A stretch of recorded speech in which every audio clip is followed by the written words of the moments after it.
Alright, I've had some friends and other people ask how I built this, so I was just going to do a quick video, a rundown of how you can build your own portable train horn contraption. So, first off, liability. I don't recommend building this or doing this around people of any sort. So if you do it or endanger anybody else, not my fault.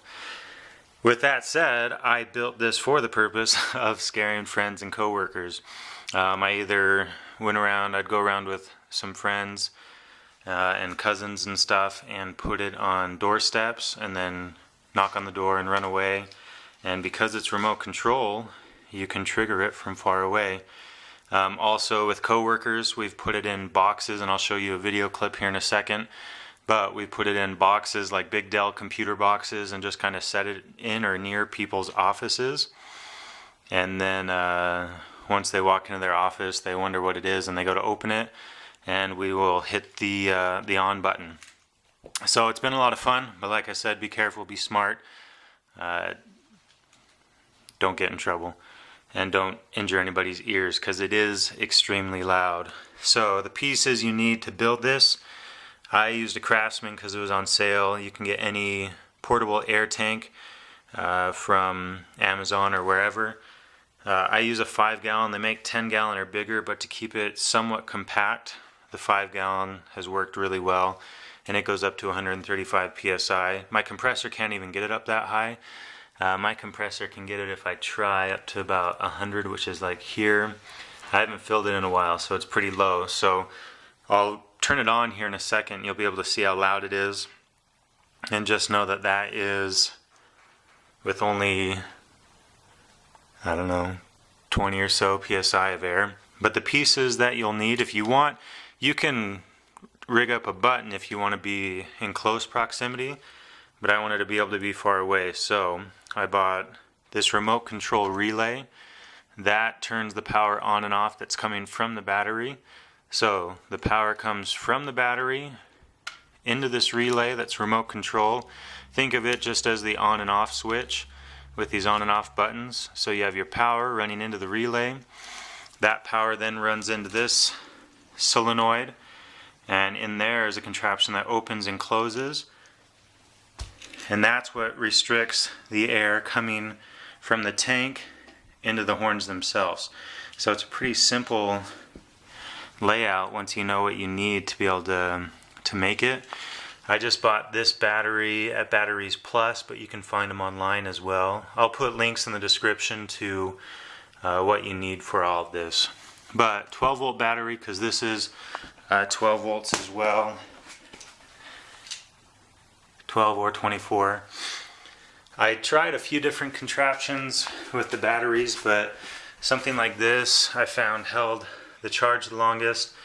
And by the time I tried, containers where you stack a bunch of AA batteries together, but by the time your charge goes through these wires into the relay and then to the solenoid, it didn't have enough power to open the solenoid, so it needs a pretty good charge. So this I got at Batteries Plus, you can find online. This I found on Amazon with 2 remote controls. The horns themselves I just found on eBay. This I got at Sears, but you can find those on Amazon as well. The only thing that was a little tricky was this piece of hose right here.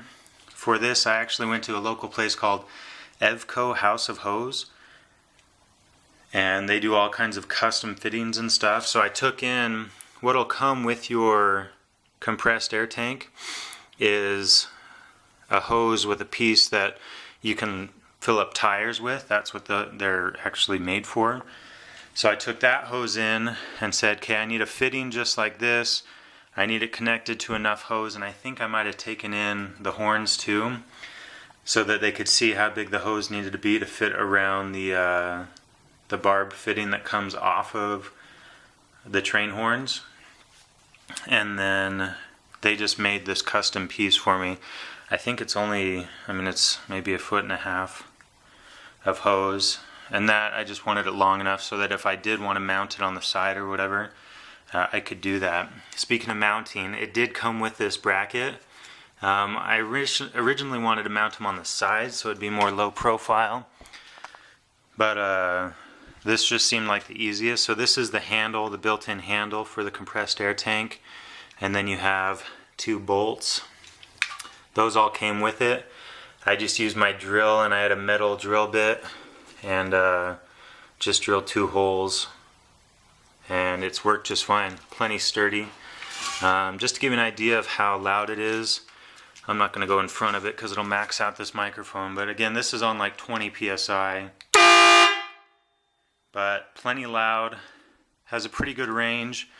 I haven't had to replace these batteries. I've had this all a couple of years now. So anyway, it's been a lot of fun. Like I said, be smart with it.